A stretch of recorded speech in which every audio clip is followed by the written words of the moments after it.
Hello, আসসালামু আলাইকুম everyone. আজকে আমি দেখাবো সরপুঁটি মাছ ভাজার রেসিপি। কিভাবে এই মাছটা পারফেক্টভাবে ভাজবো সেটা আজকে আপনাদের সাথে শেয়ার করব। চলুন তাহলে দেখে নিই।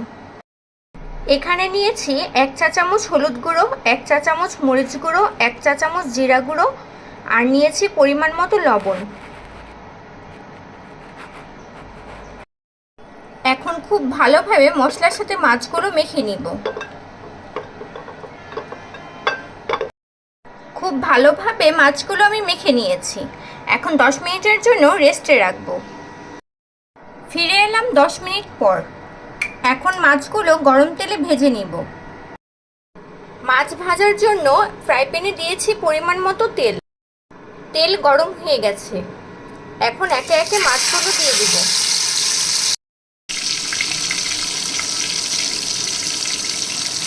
পাশটাও উল্টিয়ে দিতে হবে।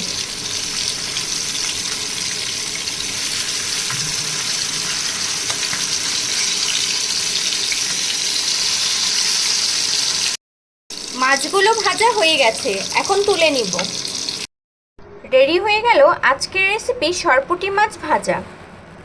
আপনাদের যদি আমার এই ভিডিওটা ভালো লেগে থাকে, আমার ভিডিওতে একটা লাইক এবং শেয়ার করে দিবেন। আমার চ্যানেলে যদি নতুন হয়ে থাকেন, আমার চ্যানেলটি সাবস্ক্রাইব করে আমার পাশে থাকবেন।